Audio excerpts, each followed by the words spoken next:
Dear friends, welcome to my YouTube channel, The Classic Corner. ನಾನು ಹಿಂದಿನ ವಿಡಿಯೋದಲ್ಲಿ ಹೇಳಿದ್ದೆ ನಮ್ಮ ಗ್ರಾಮರ್ ಕೋರ್ಸ್ ಅನ್ನು 3 ವಿಭಾಗಗಳಲ್ಲಿ ನಡೆಸ್ತೀವಿ ಅಂತೇಳಿ. First one is vocabulary development, the second one is grammar, and the third one is composition. ಈ 3 ಪಾಠಗಳಲ್ಲಿ ನಮ್ಮ English grammar course and spoken English classes ನಡೀತಾವೆ. ಸೈಮಲ್ಟೇನಿಯಸ್ ಆಗಿ ನಾವು ತಗೊಂಡು ಹೋಗ್ತೀವಿ ಎರಡು. ಡೈಲಿ ಗ್ರಾಮರ್ ಟಾಪಿಕ್ ಸ್ಟಾರ್ಟ್ ಆಗೋಕ್ಕಿಂತ ಮೊದಲ 10, 15, 20 ನಿಮಿಷಗಳ ಕಾಲ ನಾವು ವೊಕ್ಯಾಬುಲರಿಗೆ ಸಂಬಂಧಪಟ್ಟಂತ ಟಾಪಿಕ್ಗಳನ್ನ ಹೇಳ್ಕೋತಾ ಹೋಗ್ತೀವಿ, ಪ್ರಾಕ್ಟೀಸ್ ಮಾಡ್ತಾ ಹೋಗ್ತೀವಿ. ಈಗ ನಾ ತಗೊಂಡಿದ್ದು ವರ್ಬ್ಸ್.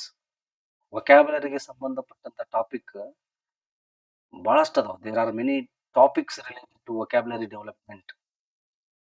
ಸಿನಾನಿಮ್ಸ್ ಇರ್ಬೋದು, ಎಂಟಾನಿಮ್ಸ್ ಇರ್ಬೋದು, ಫ್ರೇಸಲ್ ವರ್ಬ್ಸ್ ಇರ್ಬೋದು, ಇಡಿಯಮ್ಸ್ ಇರ್ಬೋದು, ಅಂಡ್ ಒನ್ ವರ್ಡ್ ಸಬ್ಸ್ಟಿಟ್ಯೂಷನ್ ಇರ್ಬೋದು. ಇವೆಲ್ಲ ನಿಮ್ಮ ಕಾಂಪಿಟೇಟಿವ್ ಎಕ್ಸಾಮ್ಸ್ಗೂ ಇರ್ತಾವ. ಮತ್ತೆ ಇಂಗ್ಲಿಷ್ ಮಾತಾಡಕ್ಕೂ ಬಹಳ ಹೆಲ್ಪ್ ಆಗುತ್ತೆ ನಿಮಗೆ. ನಾ ಹೇಳಿದ ಹಾಗೆ ಯಾವಾಗ ನಮ್ಮಲ್ಲಿ ಶಬ್ದ ಸಂಪತ್ತು ಜಾಸ್ತಿ ಇರ್ತದೋ ಅವಾಗ ಆ ಭಾಷೆಯನ್ನು ಮಾತಾಡಕ್ ನಾವು ಸ್ಟಾರ್ಟ್ ಮಾಡ್ತೀವಿ. ಓಕೆ, ಸೊ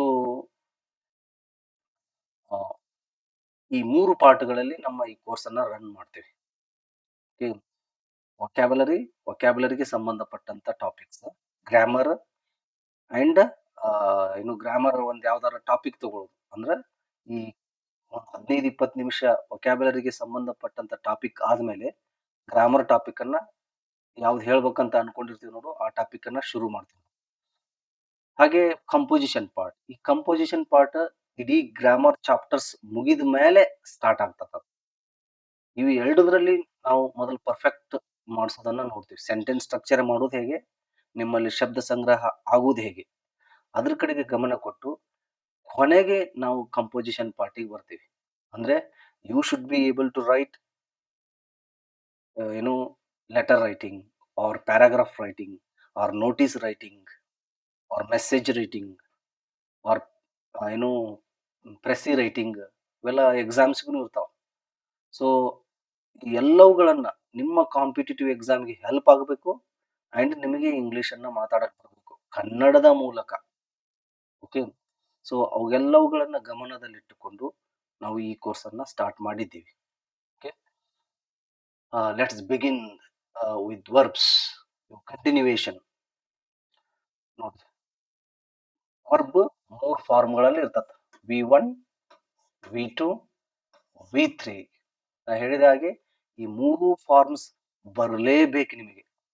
ಬರದೇ ಇದ್ರೆ ನಿಮ್ಗ ಇಂಗ್ಲಿಷ್ ಮಾತಾಡಕ್ನು ಬರುದಿಲ್ಲ, ಗ್ರಾಮರು ಸರಿಯಾಗಿ ಅರ್ಥ ಆಗುದಿಲ್ಲ. ಓಕೆ, ಸೊ ಹೆಂಗ ಅನ್ನೋದು ನಿಮ್ಗ ಈ ಕ್ಲಾಸ್ ಕೇಳ್ಕೋತ ಹೋದ್ರ, ನೋಡ್ಕೋತ ಹೋದ್ರ ನಿಮ್ಗೆ ಗೊತ್ತಾಗ್ತಾ ಹೋಗ್ತದ. ಈಗ 3 ಫಾರ್ಮ್ ನೋಡ್ರಿ: ಕೇರ್, ಕೇರ್ಡ್, ಕೇರ್ಡ್. ಕಾಳಜಿ ವಹಿಸುವುದು. ನಿಮ್ಗೆ ಗೊತ್ತಿದೆ, ಕೇರ್ ಮಾಡ್ತಾನ್ರಿ ಅವ ಬಾಳ ಅಂತಾರಲ್ಲ, ಆ ತರ ಕೇರ್ ವರ್ಬ್ ಆಗಿನೂ ಅದು ಆಕ್ಟ್ ಆಗತ್ತ. ಕೇರ್, ಕಾಳಜಿ ವಹಿಸು. Cared, cared.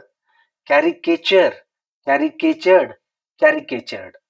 ನೋಡಿ, ಕ್ಯಾರಿಕೇಚರ್ ಓದಾಕ್ ಬರುದಿಲ್ಲ ಅಂತ ಹೇಳಬಾರ್ದು. ಯಾವ ರೀತಿ ಅದನ್ನ ನಾವು ಓದಾಕ್ ಕಲಿಬೇಕಂತಂದ್ರೆ, ಈಗ ನೋಡ್ರಿ, ಡಿವೈಡ್ ಮಾಡ್ಬೇಕು. ವರ್ಡ್ ಅನ್ನ ಡಿವೈಡ್ ಮಾಡ್ಬೇಕು. 3 ಭಾಗ ಅಥವಾ 2 ಭಾಗ ಅಥವಾ 4 ಭಾಗ. ಒಂದೇನ್ ಭಾಗ ಮಾಡಿರ್ತಾರಲ್ಲ, ಒಂದು ಭಾಗ ಅದನ್ನ ಕರೆಕ್ಟ್ ಆಗಿ ಪ್ರೊನೌನ್ಸ್ ಮಾಡಕ್ ಬರ್ತಿರ್ಬೇಕು ನಿಮ್ಗೆ. ಆ ತರ ನೀವು ಅದನ್ನ ಭಾಗ ಮಾಡ್ಕೊಳ್ಬೇಕು. ಈ ಫಾರ್ ಎಕ್ಸಾಂಪಲ್ ನೋಡಿ, ಇದನ್ನ ಓದಾಕ್ ಬರುದಿಲ್ಲ, ಒಮ್ಮೆಲೆ ನೀವು ಓದ್ರಿ ಇದನ್ನಂದ್ರ ನೀವು ಸ್ಟಪ್ ಆಗ್ಬಿಡ್ತೀರಿ, ಇಲ್ಲ ತಪ್ಪಾಗಿ ಓದ್ತೀರಿ. ಹಂಗೆ ತಪ್ಪಾಗಿ ಓದಬಾರ್ದು ಅನ್ನೋದಕ್ಕೆ ಒಂದು ಐಡಿಯಾನ ಸಜೆಸ್ಟ್ ಮಾಡ್ತೀನಿ. ನೋಡ್ರಿ, ಇದು ಅಂತೂ ಗೊತ್ತಾಗುತ್ತಾ ನಿಮಗೆ? ಇದೇನು? ಕ್ಯಾರಿ. ಕೇರಿ ಅಂತ ಹೇಳ್ತಿರ್ಬೋದು, ಒಮ್ಮೊಮ್ಮೆ ಅದು ಹೆಚ್ಚು ಕಡಿಮೆ ಆಗ್ಲೇ ನಡೀತದ ಕಲಿಯುವಾಗ. ಬಟ್ ಗ್ರಾಜುವಲಿ ಅದು ಕರೆಕ್ಟ್ ಆಗಿ ಪ್ರೊನೌನ್ಸ್ ಮಾಡ್ತೀರಿ ನೀವು. ಕೇರಿ. ಇದೇನು? ಕೇಚರ್, ಕೇರಿ ಕೇಚರ್. ಒಬ್ಬೊಬ್ರು ಸ್ಟಾರ್ಟಿಂಗ್ ಗೊತ್ತಿರುದಿಲ್ಲ, ಕ್ಯಾರಿ ಕ್ಯಾಟೂರ್ ಅಂತಾರ. ಅದು ಎಲ್ಲಾ ವರ್ಡು ಹಾಗಿರುವುದಿಲ್ಲ. ಸ್ಪೆಲ್ಲಿಂಗ್ ಬೇರೆ ಇರ್ತಾವ, ಪ್ರೊನೌನ್ಸಿಯೇಷನ್ ಬೇರೆ ಇರ್ತದ. ಎಲ್ಲಾ ವರ್ಡು ಹಾಗಾಗುದಿಲ್ಲ. ನೀವು ಗ್ರಾಜುವಲಿ ಅದನ್ನ ಪಿಕಪ್ ಮಾಡ್ಕೊಳ್ತೀರಿ. ಗ್ರಾಜುವಲಿ ಅದರಲ್ಲಿ ನೀವು ಅದನ್ನ ಪ್ರೊನೌನ್ಸಿಯೇಷನ್ ಕರೆಕ್ಟ್ ಆಗಿ ಮಾಡ್ತೀರಿ. ಸ್ಟಾರ್ಟಿಂಗ್ ಹಿಂಗ ನೀವು ಡಿವೈಡ್ ಮಾಡ್ಕೋತ ಹೋಗ್ಬೇಕು. ಮಾಡಿ ಓದ್ಬೇಕು. Carry, carried, carried. ಕ್ಯಾರಿ ಅಂದ್ರ ಹೊತ್ತುಕೊಂಡು ಒಯ್ಯುವ ಅಂದ. ಕ್ಯಾರಿ ಮಾಡೋದು, ತಗೊಂಡು ಹೋಗುದು. ಓಕೆ. ಕಾರ್ವ್, ಕಾರ್ವ್ಡ್, ಕಾರ್ವ್ಡ್, ಕೆತ್ತು. Cost, cost, cost. ಓಕೆ ನೋಡ್ರಿ, ಕಾಸ್ಟ್ ಮೂರ್ ಅದಾವ. ಕಾಸ್ಟ್, ಕಾಸ್ಟ್, ಇದು ಕಾಸ್ಟ್, ಕಾಸ್ಟ್. ಈ ಕಾಸ್ಟ್ ಬೆಲೆ, ಇದು ಜಾತಿ, ಇದು ಎಸೆಯುವುದು. ಈ ಕಾಸ್ಟ್ ಓಟ್ ಅಂತ ನೋಡ್ರಿ. ನೀರು, ಎಸೆ, ಹೊಗೆ, ಇದು ಅದು ಈ ಕಾಸ್ಟ್ ಅಂತ. ಓಕೆ. ಈಗ ನೋಡ್ರಿ, ಕಾಸ್ಟ್ CASTE, ಇದು ಕಾಸ್ಟ್ ಜಾತಿಗೆ ಸಂಬಂಧಪಟ್ಟ ಹಾಗೆ ಬೆಳೆಸ್ತೀವಿ ನಾವು. ಕಾಸ್ಟ್ COST, ಕಾಸ್ಟ್ ಬೆಲೆ. Okay. Cost of this pen is like this. Catch, caught, caught. ನಾ ಬಹಳಷ್ಟು ಸ್ಟೂಡೆಂಟ್ಸ್ ಅನ್ನ ನೋಡಿದೀನಿ, ಆ ಕ್ಯಾಚ್ ಅನ್ನ ಬಹಳ ತಪ್ಪಾಗಿ ಬರೀತಾರ. ಕ್ಯಾಚ್, ಕ್ಯಾಚ್ಡ್, ಕ್ಯಾಚ್ಡ್ ಅಂತ ಬರ್ದಿರ್ತಾರ. ಬಹಳಷ್ಟು ಜನ ಇದನ್ನೇ ಬರ್ದಿರ್ತಾರ. ನೀವು ರಿಪಿಟೇಷನ್ ಮಾಡ್ರಿ, ನೆನಪುಳದೇ ಇದ್ರ ಒಂದ್ 25 ಸಲ ರಿಪಿಟೇಷನ್ ಮಾಡ್ರಿ. 25 ಸಲ ರಿಪಿಟೇಷನ್ ಮಾಡಿದ್ರೆ ಬರ್ತತಂದ್ರ ನೀವು ಅದನ್ನ ಯಾಕೆ ಬಿಡ್ತೀರಿ? ಬರುವುದನ್ನ ಯಾಕೆ ಬಿಡ್ತೀರಿ? ಓಕೆ. ಸ್ವಲ್ಪ ಜಾಸ್ತಿ ರಿಪಿಟೇಷನ್ ಮಾಡಿದ್ರೆ ಒಂದೇ ಬರ್ತದ. So catch, caught, caught, not catched, catched. Cease, ceased, ceased. ನೋಡ್ರಿ, ಸ್ಟಾಪ್ ಅಂದಾಗ ಸೀಸ್ ಅಂದ್ರೆ ಏನು? ನಿಲ್ಲು.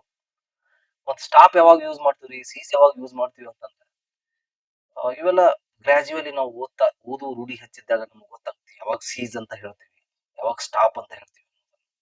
ಈಗ ಬಹಳ ಕಡಿಮೆ ಇದರಲ್ಲಿ ಹೇಳ್ತೀನಿ ನೋಡಿ ಸಮಯದಲ್ಲಿ. ಸೀಸ್ ಅನ್ನೋದು ಫಾರ್ಮಲ್ ವರ್ಡ್, ಅದು ಔಪಚಾರಿಕವಾಗಿ ಬಳಸ್ತೀವಿ. ಮತ್ತೆ ಹೆಚ್ಚು ರಿಟರ್ನ್ ಫಾರ್ಮ್ ನಲ್ಲಿ ಬರೆಯುವಾಗ ನಾವು ಹೆಚ್ಚು ಯೂಸ್ ಮಾಡ್ತೀವಿ. ಸ್ಟಾಪ್ ಅನ್ನೋದು ನಾವು ಮಾತಾಡುವಾಗ ಜಾಸ್ತಿ ಯೂಸ್ ಮಾಡ್ತೀವಿ. ಕೋರ್ಟ್ ಆರ್ಡರ್ಸ್ ನಲ್ಲಿ ಸ್ಟಾಪ್ ಅಂತ, ಸೀಸ್ ಅಂತ ಬಳಸ್ತಾರೆ. Okay. The company has ceased working ಅಂತಾರ. ಈ ತರ ಬರೆಯುವಾಗ ಹೆಚ್ಚು ರೂಢಿ ಆಗುತ್ತೆ. ಸ್ಟಾಪ್ ಅನ್ನೋದು ಮೂಮೆಂಟ್ ಅನ್ನ ಸ್ಟಾಪ್ ಮಾಡೋದು. ಓಕೆ. ಅದಕ್ಕ ಸ್ಟಾಪ್ ಅಂತ ನಾವು ಯೂಸ್ ಮಾಡ್ತೀವಿ. ಅದು ಸ್ಟಾಪ್ ಅನ್ನೋದು ಹೆಚ್ಚು ಮಾತಾಡುವಾಗ ಬಳಸ್ತೀವಿ. ಸೀಸ್ ಅನ್ನೋದು ಬರೆಯುವಾಗ ಹೆಚ್ಚು ಯೂಸ್ ಆಗುತ್ತೆ. Sees formal word, stop informal word. ಈ ತರ ನಾವ್ ಹೇಳಿದ್ನಲ್ಲ, ನೀವು ಒಮ್ಮೆಲೆ ಹಿಂಗ ಕೇಳಿ ಬಿಟ್ರ ಆಗುದಿಲ್ಲ. ರಿಪಿಟೇಷನ್ ಮಾಡ್ಬೇಕು. ನಿಮ್ಗೆ ಎಷ್ಟು ಸಾಧ್ಯ ಐತೋ ಅಷ್ಟು ಸಲ ರಿಪಿಟೇಷನ್ ಮಾಡ್ಬೇಕು. ಓಕೆ. ನೋಡಿ, ಈಗ 3 ಸಲ ನಾ ರಿಪಿಟೇಷನ್ ಮಾಡ್ಕೊತಾ ಹೋಗ್ತಾ ಇದ್ದೀನಿ ನನ್ನ ಕ್ಲಾಸಿನಲ್ಲಿ. Care, cared, cared, care, cared, care, cared, cared, care, cared, cared. Caricature, caricatured, caricature, caricature, caricatured, caricature, caricature, caricatured, caricature, carry, carried, carried, carry, carried, carried, carve, carve, carved, carve, carved, carve, carve, carved, carve, cost, cost, cost, cost, cost, cost, cost, cost, cost, catch, caught, caught, catch, caught, caught, catch, caught, caught, seize, seized, seized, seize, seized, seized, seize, seized, seized. So ಈ ತರ 3 ಸಲ repetition ಮಾಡಿದಾಗ ನಿಮ್ಗೆ ಏನೋ ಒಂದು ಕಲ್ತಾಗುತ್ತೆ, ಮತ್ತೆ ನೆನಪಿನಲ್ಲಿ ಉಳ್ದಂಗಾಗ್ತಾವ. ಅದಕ್ಕಾಗಿ ರಿಪಿಟೇಷನ್ ಇಸ್ ವೆರಿ ಇಂಪಾರ್ಟೆಂಟ್.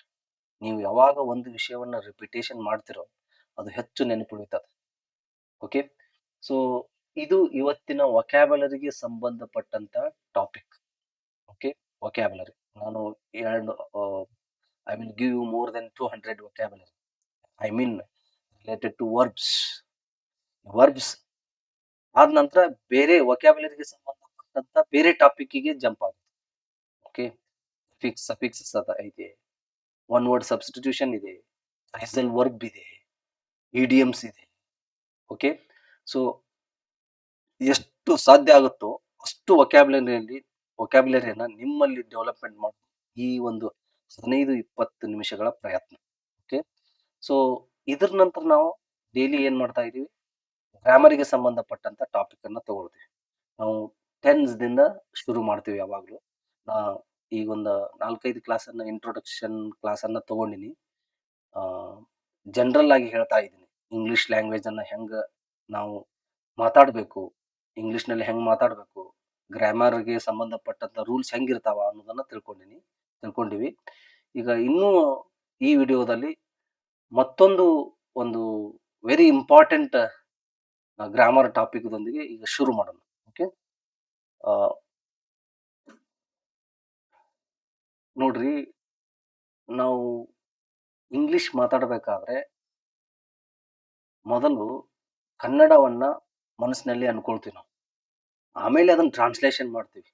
ನಮ್ಮ ಕನ್ನಡ ಮೀಡಿಯಂ ಸ್ಟೂಡೆಂಟ್ಸ್‌ಗಳ ಒಂದು ಪರಿಸ್ಥಿತಿ ಹೀಗೇನೆ ಇರ್ತದೆ. ಓಕೆ. ಅದಕ್ಕಾಗಿ ನಾವು ಕನ್ನಡವನ್ನ ಕರೆಕ್ಟ್ ಆಗಿ ಮಾತಾಡೋದು ಕಲಿಬೇಕು. ಕನ್ನಡದಲ್ಲಿ ಏನ್ ಮಾತಾಡ್ತಾ ಇದೀವಿ ನಾವು ಅನ್ನೋದು ಗೊತ್ತಿರ್ಬೇಕು. ನಾ ಹಿಂದಿನ ವಿಡಿಯೋದಲ್ಲಿ ಹೇಳಿನಿ. ನಿಮಗೆ ಯಾವಾಗ ಕ್ರಿಯಾಪದ, ಸಬ್ಜೆಕ್ಟ್ ಅಂಡ್ ಆಬ್ಜೆಕ್ಟ್ ಒಂದು ವಾಕ್ಯದಲ್ಲಿ ಗುರುತಿಸಕ್ ಬರ್ತತೋ, ಫೈಂಡ್ ಔಟ್ ಮಾಡಕ್ ಬರ್ತತೋ, ಅವಾಗ ನಿಮಗೆ ಇಂಗ್ಲಿಷ್ ಬಂತು ಅಂತಾನೆ ಅರ್ಥ. ಓಕೆ. ಫಸ್ಟ್ ಸ್ಟೆಪ್ ಅದು. ಒಂದು ವಾಕ್ಯದಲ್ಲಿ ನಿಮ್ಗ ವರ್ಬ್ ಗುರುತಿಸಕ್ ಬರ್ತಿರ್ಬೇಕು, ಸಬ್ಜೆಕ್ಟ್ ಗುರುತಿಸಕ್ ಬರ್ತಿರ್ಬೇಕು, ಆಬ್ಜೆಕ್ಟ್ ಗುರುತಿಸಕ್ ಬರ್ತಿರ್ಬೇಕು. ಯಾವ ವಾಕ್ಯದಲ್ಲಿ? ಕನ್ನಡದ ವಾಕ್ಯದಲ್ಲಿ, not in English sentence. Okay. ಅಲ್ಲಿ ಬಂತಂದ್ರ ಇಂಗ್ಲಿಷ್ ಕಲಿಸುವುದು ನಮ್ಮ ಜವಾಬ್ದಾರಿ ಅದು. ನಿಮ್ಗ ಅಲ್ಲಿ ಬರ್ಲಾರ್ದಕ್ ಇಲ್ಲಿ ಬರ್ತಿರೋದಿಲ್ಲ. ಕನ್ನಡದಲ್ಲಿ ವರ್ಬ್ ಯಾವ್ದಂತ ನಿಮ್ಗೆ ಕಂಡಿಡ್ಯಾಕ್ ಬರ್ತಿರಲ್ಲ, ಇಲ್ಲಿ ಪ್ರಾಬ್ಲಮ್ ಆಗುತ್ತೆ. ಕನ್ನಡದಲ್ಲಿ ಸಬ್ಜೆಕ್ಟ್ ಯಾವ್ದಂತ ಕಂಡಿಡ್ಯಾಕ್ ಬರ್ತಿರೋದಿಲ್ಲ, ಇಲ್ಲಿ ಇದನ್ನ ಮಾತಾಡಕ್ ಪ್ರಾಬ್ಲಮ್ ಆಗುತ್ತೆ. ಆಬ್ಜೆಕ್ಟ್ ಯಾವ್ದಂತ ಕಂಡಿಡ್ಯಾಕ್ ಬರ್ತಿರೋದಿಲ್ಲ, ಇಲ್ಲಿ ಪ್ರಾಬ್ಲಮ್ ಆಗುತ್ತೆ. ಅಲ್ಲಿ ಸ್ವಚ್ಛವಾಗಿ ನಿಮ್ಗೆ ಗೊತ್ತಿತ್ತು ಅಂದ್ರೆ ಇಲ್ಲಿ ಬಂದೇ ಬರ್ತದ. ನಾ ನೀವು ನೋಡಿರ್ಲಿಲ್ಲ ಹಿಂದಿನ ವಿಡಿಯೋದಲ್ಲಿ ಕ್ಲಿಯರ್ ಆಗಿ ಹೇಳಿನಿ. ಯಾವ್ದಕ್ ಸಬ್ಜೆಕ್ಟ್ ಅಂತೀವಿ, ಯಾವ್ದಕ್ ವರ್ಬ್ ಅಂತೀವಿ, ಯಾವ್ದಕ್ ಆಬ್ಜೆಕ್ಟ್ ಅಂತೀವಿ ಅಂತೇಳಿ. ಸಬ್ಜೆಕ್ಟ್ 2 ಪ್ರಕಾರ ಇರ್ತಾವ. ಯಾವುದ್ರ ಬಗ್ಗೆ ಮಾತಾಡ್ತೀವಿ, ಯಾರ ಬಗ್ಗೆ ಮಾತಾಡ್ತೀವಿ ಅದು ಸಬ್ಜೆಕ್ಟ್. ಮತ್ತ ಇನ್ನೊಂದು ಸಬ್ಜೆಕ್ಟ್, ಯಾರು ಆ ಸೆಂಟೆನ್ಸ್‌ದಲ್ಲಿ ಆ ವಾಕ್ಯದಲ್ಲಿ ಯಾರು ಕೆಲಸ ಮಾಡ್ತಾ ಇದ್ದಾರೋ, ಯಾರು ಕ್ರಿಯೆಯನ್ನ ಮಾಡ್ತಾ ಇದ್ದಾರೋ ಅದು ಸಬ್ಜೆಕ್ಟ್. ಓಕೆ. ಆ ವರ್ಬ್ ಅಂದ್ರ ಕ್ರಿಯೆಯನ್ನ ಸೂಚಿಸುವಂತ ಪದ ಅದು. ಬಹಳಷ್ಟು ನೋಡ್ರಿ, ವರ್ಬ್ಸ್ ಅಲ್ಲಿ ಒಂದು ಕ್ರಿಯೆಯನ್ನ ಸೂಚಿಸುವುದಿಲ್ಲ, ಒಂದು ಕ್ರಿಯೆಯನ್ನ ಸೂಚಿಸುತ್ತೆ. ಸ್ಟೇಟ್ ಸ್ಟೇಟ್ ಬಗ್ಗೆ ಹೇಳುದು, ಕಂಡೀಷನ್ ಬಗ್ಗೆ ಹೇಳುದು ಒಂದು ವರ್ಬ್. ಅವು ಟು ಬಿ ಫಾರ್ಮ್ಸ್ ಇರ್ತಾವ. ಇನ್ನೊಂದು ವರ್ಬ್ ಕ್ರಿಯೆಯನ್ನ ಸೂಚಿಸುದು. It shows an action. The verbs are part of sentence which show an action. Okay. Sentence ದಲ್ಲಿರುವ ಒಂದು ಪಾರ್ಟ್, ಅದು ಒಂದು ಭಾಗ. ಅದು ಏನು ಆ ಪದ ಏನ್ ತೋರಿಸುತ್ತದೋ ಕ್ರಿಯೆಯನ್ನ ತೋರಿಸುತ್ತೆ. ಅದಕ್ಕೇನಂತೀವಿ ನಾವು ಕ್ರಿಯಾಪದ ಅಂತೀವಿ. ಆಬ್ಜೆಕ್ಟ್ ಅನ್ನು ಕಂಡುಹಿಡಿಯುವುದು ಹೇಗೆ ಅನ್ನೋದನ್ನ ಒಂದು ಹಿಂದಿನ ವಿಡಿಯೋದಲ್ಲಿ ಡೀಟೇಲ್ ಆಗಿ ಹೇಳಿದ್ದೀನಿ. ವಾಟ್ ಮತ್ತು ಹೂಮ್ ಎರಡು ಕ್ವೆಶ್ಚನ್ ವರ್ಡ್ ಅನ್ನ ನಾವು ತಗೊಂಡು ಆಬ್ಜೆಕ್ಟ್ ಅನ್ನ ಕಂಡುಹಿಡಿಬೇಕು. ಒಂದು ವಾಕ್ಯದಲ್ಲಿ ಏನು, ಏನನ್ನು, ಯಾರಿಗೆ, ಯಾರನ್ನು, ಈ ಪ್ರಶ್ನೆಗಳಿಗೆ ಉತ್ತರವಾಗಿ ಬಂದ ಪದ ಆಬ್ಜೆಕ್ಟ್ ಆಗಿರ್ತದೆ. ಓಕೆ. ಇದಕ್ಕೆ ನೀವು ಇನ್ನಿಷ್ಟು ಇದ್ರ ಬಗ್ಗೆ ಇನ್ಫಾರ್ಮೇಶನ್ ಬೇಕಿದ್ರೆ ಹಿಂದಿನ ವಿಡಿಯೋಸ್ ನೋಡ್ರಿ. ಅದೇ ನಾನು ಮೊದಲಿಂದನೂ ಹೇಳ್ತಾ ಇದ್ದೀನಿ ನಿಮಗೆ, ಒಂದು ವಿಡಿಯೋ ನೋಡಿದ್ರೆ ನಿಮ್ಗೆ ಸಾಕಷ್ಟು ಕನ್ಫ್ಯೂಷನ್ಸ್ ಕ್ರಿಯೇಟ್ ಆಗ್ತಾವ, ಸಾಕಷ್ಟು ಸಮಸ್ಯೆಗಳು ಉದ್ಭವಿಸ್ತಾವ. ನೀವು ಇಂಗ್ಲಿಷ್ ಅನ್ನ ಕಲಿಯಕ್ ಆಗೋದಿಲ್ಲ. ನೀವು ಮೊದಲಿಂದನೂ ನೋಡ್ಕೋತ ಬರ್ರಿ. ನಿಮ್ಮ ಎಲ್ಲಾ ತಲೆಯಲ್ಲಿ ಏನ್ ಕನ್ಫ್ಯೂಷನ್ಸ್, ಪ್ರಾಬ್ಲಮ್ಸ್, ಡಿಫಿಕಲ್ಟೀಸ್ ಏನ್ ತುಂಬಿಕೊಂಡವಲ್ಲ related to English grammar or spoken English, ಅವೆಲ್ಲ ಕ್ಲಿಯರ್ ಆಗ್ತಾವ. ನೀವು ಹಿಂದಿನ ವಿಡಿಯೋಸ್ ಏನೆಲ್ಲ ನೋಡ್ಲಾರ್ದೇನೆ ಒಂದೇ ನೋಡ್ಕೋತ ಕುಂತ್ರ ನಿಮ್ಮ ಪ್ರಾಬ್ಲಮ್ಸ್‌ಗೆ ಎಲ್ಲದಕ್ಕೂ ಆನ್ಸರ್ ಮಾಡಿರ್ತೀನಿ ನಾ. ಹಿಂದಿನ ವಿಡಿಯೋದಲ್ಲಿ ಆಯ್ತು, ಮುಂದಿನ ವಿಡಿಯೋದಲ್ಲಿ ಆದ್ರೂ ಆಯ್ತು. ಬಟ್ ನೀವು ಅವುಗಳನ್ನ ನೋಡಿರೋದಿಲ್ಲ. ನಡುವೆ ಯಾವ್ದಾರ ಒಂದು ವಿಡಿಯೋ ಸೆಲೆಕ್ಟ್ ಮಾಡಿ ನೋಡ್ತಿರ್ತೀರಿ, ಪ್ರಾಬ್ಲಮ್ ಸ್ಟಾರ್ಟ್ ಆಗ್ತದೆ. ಓಕೆ. ನಾ ಹೇಳಿದಿನಲ್ಲ, ನಮ್ಮ ಕನ್ನಡ ಮೀಡಿಯಂದ ವಿದ್ಯಾರ್ಥಿಗಳು ಇದರ ಮೂಲಕವೇ ಇಂಗ್ಲಿಷ್ ಗ್ರಾಮರ್ ಅನ್ನ ಕಲಿಬೇಕು. ಇದರ ಈ ಮೆಥಡ್ ಮೂಲಕವೇ ಇಂಗ್ಲಿಷ್ ಅನ್ನ ಮಾತಾಡಕ್ ಕಲಿಬೇಕು. ಬೇರೆ ದಾರಿ ಇಲ್ಲ. ಓಕೆ. ಸೊ ಇದರೊಂದಿಗೆ ಇಂದಿನ ಗ್ರಾಮರ್ ಟಾಪಿಕ್ ಅನ್ನ ತಗೊಳ್ತೀನಿ. Let me right A sentence.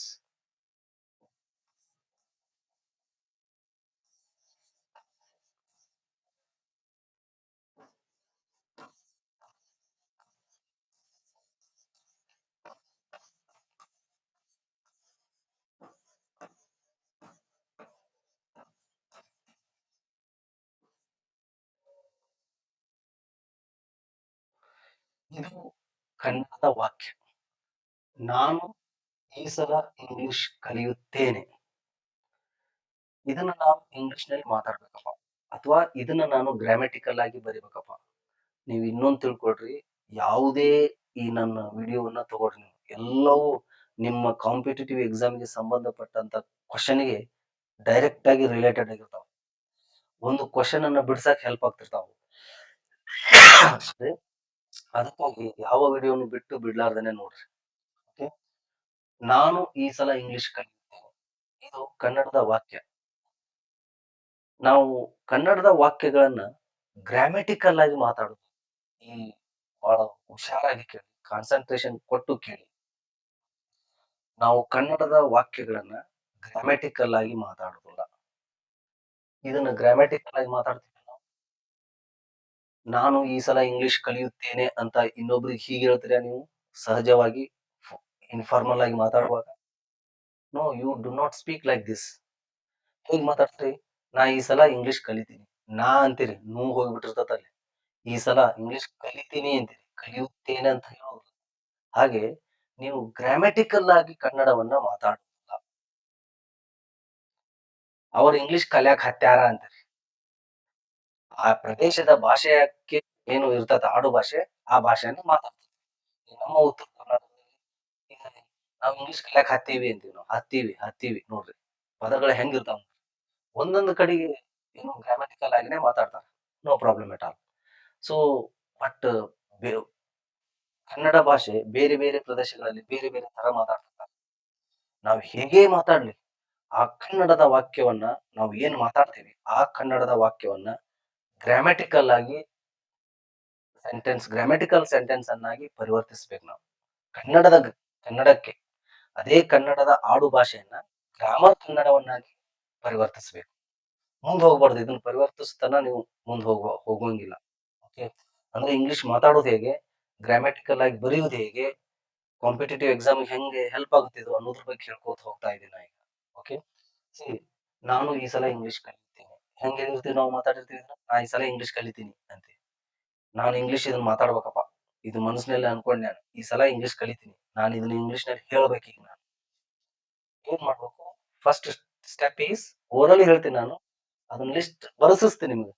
ಏನು ಅವು ಯಾವ ಪಾಯಿಂಟ್ಸ್ ಇಂಗ್ಲಿಷ್ ಅನ್ನ ಮಾತಾಡ್ಬೇಕಾದ್ರೆ ಏನ್ ಪಾಯಿಂಟ್ಸ್ ಅನ್ನ ಫಾಲೋ ಮಾಡ್ಬೇಕು. ಓಕೆ, ಗ್ರಾಮ್ಯಾಟಿಕಲ್ ಆಗಿ ಬರಿಬೇಕಾದ್ರೆ ಏನನ್ನ ಫಾಲೋ ಮಾಡ್ಬೇಕು ನಿಮ್ಗೆ ಪಾಯಿಂಟ್ಸ್ ಕೊಡ್ತೀನಿ ಅದನ್ನ ಮುಂದಿನ ವಿಡಿಯೋಸ್ಗಳಲ್ಲಿ. ಈಗ ನೋಡಿ, ಇದನ್ನ ನಾ ಈಗ ಇಂಗ್ಲಿಷ್ ಕಲಿತೀನಿ, ಗ್ರಾಮರ್ ಬದ್ಧವಾಗಿ ಹೇಗಿದೆ ಗ್ರಾಮರ್ ಪ್ರಕಾರವಾಗಿ ನಾನು ಈ ಸಲ ಇಂಗ್ಲಿಷ್ ಕಲಿಯುತ್ತೇನೆ ಅಂತ. ಮತ್ತೆ ಇನ್ನೊಂದು ಪಾಯಿಂಟ್ ಏನಂತಂದ್ರೆ, ಇದೇ ಕನ್ನಡ ಸೆಂಟೆನ್ಸ್ ಅನ್ನ ಇದೇ ರೀತಿಯಾಗಿ ಹೇಳ್ತಾ ಇರೋದು ನಾವು. ನೋಡ್ರಿ, ಎಷ್ಟು ವಾಕ್ಯಗಳನ್ನಾಗಿ ಮಾಡ್ಬೋದು. ಈ ಸಲ ನಾನು ಇಂಗ್ಲಿಷ್ ಕಲಿಯುತ್ತೇನೆ ಅಂತಾನು ಹೇಳ್ಬೋದು. ಈ ಸಲ ಮೊದಲು ಬರಿಬಹುದು. ಇಂಗ್ಲಿಷ್ ಕಲಿಯುತ್ತೇನೆ ನಾನು ಈ ಸಲ ಅನ್ಬಹುದು. ಕಲಿಯುತ್ತೇನೆ ನಾನು ಈ ಸಲ ಇಂಗ್ಲಿಷ್ ಅಂತ ಹೇಳ್ಬೋದು. ನೋಡ್ರಿ, 4-5 ಸೆಂಟೆನ್ಸ್ ಗಳನ್ನ ಮಾಡ್ಬೋದು. ಜಾನನು ಇಂದು ಬೆಂಗಳೂರಿಗೆ ಹೋಗುತ್ತಿದ್ದಾನೆ. ಬೆಂಗಳೂರಿಗೆ ಜಾನನು ಇಂದು ಹೋಗುತ್ತಿದ್ದಾನೆ. ಇಂದು ಜಾನನು ಹೋಗುತ್ತಿದ್ದಾನೆ ಬೆಂಗಳೂರಿಗೆ. ನೋಡ್ರಿ, 4-5 ಸೆಂಟೆನ್ಸ್. ಎಷ್ಟು ಸೆಂಟೆನ್ಸ್ ಇರ್ತಾವ ಅಷ್ಟು ಸೆಂಟೆನ್ಸ್ ಅನ್ನ ಮಾಡ್ಬೋದು ನೀವು ಕನ್ನಡದಲ್ಲಿ. ಆದ್ರೆ ಇಂಗ್ಲಿಷ್ ನಲ್ಲಿ ಹಂಗ್ ಮಾಡಕ್ ಇಂಗ್ಲಿಷ್ ಇಸ್ ಫಿಕ್ಸ್ಡ್ ರೂಲ್. ನಾ ಮೇಲಿಂದ ಮೇಲೆ ಹೇಳ್ತಾ ಇದ್ದೀನಿ. ಆ ರೂಲಿಗೆ ಸಂಬಂಧಪಟ್ಟ ಹಾಗೆ ನೀವು ಬರಿಬೇಕು, ಮಾತಾಡ್ಬೇಕು. ಇದನ್ನ ಅರ್ಥ ಮಾಡ್ಕೊಳ್ತೀನಿ. ಓಕೆ, ಯಾವಾಗ್ಲೂ ತಿಳ್ಕೊಂಡು ನನ್ನ ಕನ್ನಡದ ಆಡು ಭಾಷೆಯನ್ನ ನಾನು ಗ್ರಾಮರಿಗೆ ಪರಿವರ್ತಿಸಬೇಕು. ಗ್ರಾಮರಿಗೆ ಪರಿವರ್ತಿಸಿದಾಗ ನಮಗ ಏನು ಆ ಕ್ರಿಯಾಪದಕ್ಕೆ ಇರುವಂತ ಪ್ರತ್ಯಯ ಸಿಗ್ತದೆ. ಆ ಪ್ರತ್ಯಯ ಮೂಲಕ ಈ ಯಾವ ಟೆನ್ಸ್ ನಲ್ಲಿ ಇದಿದೆ ಅನ್ನೋದು ಗೊತ್ತಾಗ್ತದೆ. ಇದು ಸಿಂಪಲ್ ಪ್ರೆಸೆಂಟ್ ಟೆನ್ಸ್ ನಲ್ಲಿ ಇದೆಯೋ, ಫ್ಯೂಚರ್ ಪರ್ಫೆಕ್ಟ್ ಟೆನ್ಸ್ ನಲ್ಲಿ ಇದೆಯೋ, ಪಾಸ್ಟ್ ಕಂಟಿನ್ಯೂಸ್ ಟೆನ್ಸ್ ನಲ್ಲಿ ಇದೆಯೋ ಅನ್ನೋದು ಈ ಕನ್ನಡದ ಪ್ರತ್ಯಯವನ್ನು ಓದ್ತಿರಲ್ಲ ಅಥವಾ ಬರೀತಿರಲ್ಲ, ಮಾತಾಡ್ತಿರಲ್ಲ, ಅವಾಗ ಗೊತ್ತಾಗುತ್ತೆ. ಇದು ಈ ಟೆನ್ಸ್ ನಲ್ಲಿ ಈ ವಾಕ್ಯ ಅಂತ ಗೊತ್ತಾಗುತ್ತೆ. ಓಕೆ, ನೀವು ಕಲಿಯುವುದಿಲ್ಲ ಅಂದಿರ್ಬೋದು, ಕಲಿಯುತ್ತೇನೆ ಅಂತ ಇಂಟ್ರಾಗೇಟಿವ್ ಮಾಡಿರ್ಬೋದು, ಕಲಿಯುವುದಿಲ್ಲವೇ ನೆಗೆಟಿವ್ ಇಂಟ್ರಾಗೇಟಿವ್ ಮಾಡಿರ್ಬೋದು. ಯಾವುದು ಮಾತಾಡಿನ ನಮ್ಗೆ ಗೊತ್ತಾಗುತ್ತೆ. ಈಗ ನನ್ನ ಕನ್ನಡದ ವಾಕ್ಯ ಯಾವ ಟೆನ್ಸ್ ಅಂಡರ್ ನಲ್ಲಿ ಬರ್ತಾ ಇದೆ ಅನ್ನೋದು ಗೊತ್ತಾಗುತ್ತೆ. ಯಾವ ಸೆಂಟೆನ್ಸ್ ಅದು ಅನ್ನೋದು ಗೊತ್ತಾಗುತ್ತೆ. ಸೊ ಆ ಸೆಂಟೆನ್ಸ್ ಆ ಟೆನ್ಸ್ಗೆ ಅನುಗುಣವಾದಂತ ಆ ಟೆನ್ಸ್ಗೆ ಸಂಬಂಧಪಟ್ಟಂತ ಫಾರ್ಮುಲಾವನ್ನ ಬಳಸ್ಕೊಂಡು ಅದನ್ನ ಇಂಗ್ಲಿಷ್ಗೆ ಕನ್ವರ್ಟ್ ಮಾಡಿ. I learn English this time. I learn English this time. ನೋಡ್ರಿ, ಈಗ ನಾ ಕನ್ನಡದಲ್ಲಿ ಇಂಗ್ಲಿಷ್ ಈ ಸಲ ನಾನು ಕಲಿಯುತ್ತೇನೆ ಇಂಗ್ಲಿಷ್ ಅಂತ ಹೇಳಿದೆ. ಇಲ್ಲಿ ಇಂಗ್ಲಿಷ್ ಬರೆಯಕ್ಕಾಗತ್ತಾ? English English this time I learn. ನೀವು ಕನ್ನಡದಲ್ಲಿ ಹೇಗ್ ಮಾತಾಡ್ತಿರೋ ಆಗ ಸೆಂಟೆನ್ಸ್ ಅನ್ನ ಕಟ್ಕೊಳಕ್ ಆಗೋದಿಲ್ಲ. ಇಲ್ಲಿ ಇಂಗ್ಲಿಷ್ ನಲ್ಲಿ ಫಿಕ್ಸ್ ರೂಲ್ ಇದೆ. ಸಬ್ಜೆಕ್ಟ್, ವರ್ಬ್, ಆಬ್ಜೆಕ್ಟ್, ಇದೇ ಒಂದು ರೂಲ್ ಪ್ರಕಾರ ನಾವು ಹೋಗ್ಬೇಕು. Okay, subject, verb, object. I subject, ಕಲಿಯೋರು ಯಾರಿಗೆ? ಸಬ್ಜೆಕ್ಟ್. ವರ್ಬ್ ಲರ್ನ್, ಆಬ್ಜೆಕ್ಟ್ ಒಂದೇ. ಈಗ ಟೆನ್ಸ್ ಮುಗಿಸುವವರೆಗೂ ನಿಮ್ಗೆ ಆಬ್ಜೆಕ್ಟ್ ಯಾವ್ದಂತ ಹೇಳಿದೀನಿ. ಆಬ್ಜೆಕ್ಟ್ ಇಂಗ್ಲಿಷ್, ಉಳಿದೆಲ್ಲ ಎಕ್ಸ್ಟ್ರಾ ಇನ್ಫಾರ್ಮೇಶನ್. ಓಕೆ, ನೀವು ಏನ್ರಿ ಅಂತಂದ್ರೆ ಎಕ್ಸ್ಟ್ರಾ ಇನ್ಫಾರ್ಮೇಶನ್ ಅಂತ ಇಟ್ಕೊಟ್ರೆ ಅಷ್ಟೇ. ಸೊ ನಾವು ಕನ್ನಡ ಹೇಗ್ ಮಾಡ್ತಾ ಇರ್ತೀವೋ ಹಾಗೆ ಇಂಗ್ಲಿಷ್ ಅನ್ನ ಮಾತಾಡಕ್ ಆಗೋದಿಲ್ಲ.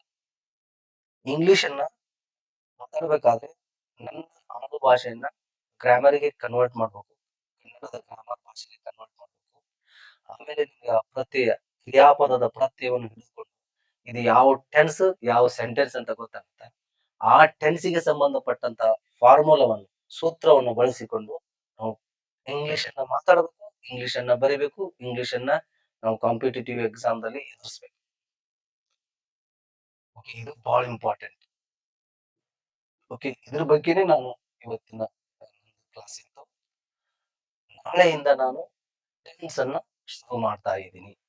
Present tense, only present tense. Tense ಇದರಲ್ಲಿ 4: simple present tense, present continuous tense, present perfect tense, present perfect continuous tense. Okay, ನಾಳೆ ನಾ ಸ್ಟಾರ್ಟ್ ಮಾಡೋದು ಓನ್ಲಿ ಪ್ರೆಸೆಂಟ್ ಟೆನ್ಸ್. ಓಕೆ, ತಪ್ಪದೇ ವಿಡಿಯೋ ನೋಡ್ರಿ, ಬಹಳಷ್ಟು ಉಪಯುಕ್ತವಾಗ್ತದೆ ನಿಮ್ಗೆ. ನಾನು ಕಂಪ್ಲೀಟ್ ಆಗಿ ಕನ್ನಡದ ಮೂಲಕನೇ ಹೇಳ್ತಿರ್ಬೋದು ನಿಮಗೆ, ಆದ್ರೆ ನಾನು ಹೇಳುವಂತ ಒಂದು ಸಜೆಷನ್ಸ್ ಅನ್ನ ಅಥವಾ ನಾನು ಹೇಳುವಂತ ರೂಲ್ಸ್ ಗಳನ್ನ ನೀವು ಇಂಪ್ಲಿಮೆಂಟ್ ಮಾಡಿದ್ರಿ ಅಂತಂದ್ರೆ 100% ಇಂಗ್ಲಿಷ್ ಬರ್ತದೆ. ಮತ್ ಮೋರ್ ದೆನ್ ದ್ಯಾಟ್, ನೀವು ಕಾಂಪಿಟೇಟಿವ್ ಎಕ್ಸಾಮ್ ಅನ್ನ ಸರಾಗವಾಗಿ ಫೇಸ್ ಮಾಡ್ತೀರಿ.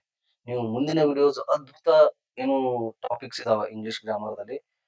ಮುಂದಿನ ವಿಡಿಯೋದಲ್ಲಿ ನಿಮ್ಗೆ ಗೊತ್ತಾಗ್ತಾ ಹೋಗ್ತದ ಇಷ್ಟು ಈಜಿ ಇದೆಯಾ ಇದು ಇಂಗ್ಲಿಷ್, ನಾವು ಹಂಗೆ ಸುಮ್ ಬಿಟ್ಟಿದ್ರೆ ಹೋಗ್ಬಿಡ್ತಿತ್ತಲ್ಲ ಅಂತೇಳಿ ಫೀಲ್ ಆಗ್ತದೆ ನಿಮಗೆ. ಸೊ ಏನು ವಿಡಿಯೋ ನೋಡ್ಲಿ ಅಂತ ಉದ್ದೇಶದಿಂದ ನಾ ಈ ಮಾತು ಹೇಳ್ತಾ ಇಲ್ಲ. ನೀವು ನೋಡ್ರಿ, ಗೊತ್ತಾಗೇ ಆಗುತ್ತೆ, you will experience it. Okay, so ಅದಕ್ಕಾಗಿ ನೀವು ತಪ್ಪದೇ ವಿಡಿಯೋ ನೋಡ್ರಿ. ನಾಳೆ ನಮ್ಮ ಆಕ್ಚುಯಲ್ ಗ್ರಾಮರ್ ಕ್ಲಾಸಸ್ ಸ್ಟಾರ್ಟ್ ಆಗ್ತವೆ. ಓಕೆ, ಅಂದ್ರೆ ನೆಕ್ಸ್ಟ್ ವಿಡಿಯೋದಲ್ಲಿ ನಮ್ಮ ರಿಯಲ್ ಟಾಪಿಕ್ ಯಾವುದು? Grammar topic. ಇದೆಲ್ಲ ಇಂಟ್ರೊಡಕ್ಷನ್ ಪಾರ್ಟ್ ಇದೆ, ಎಲ್ಲ 6-7 ವಿಡಿಯೋ ಆಗಿರ್ಬೇಕು. ಈಗ ಇಂಟ್ರೊಡಕ್ಷನ್ ಪಾರ್ಟ್.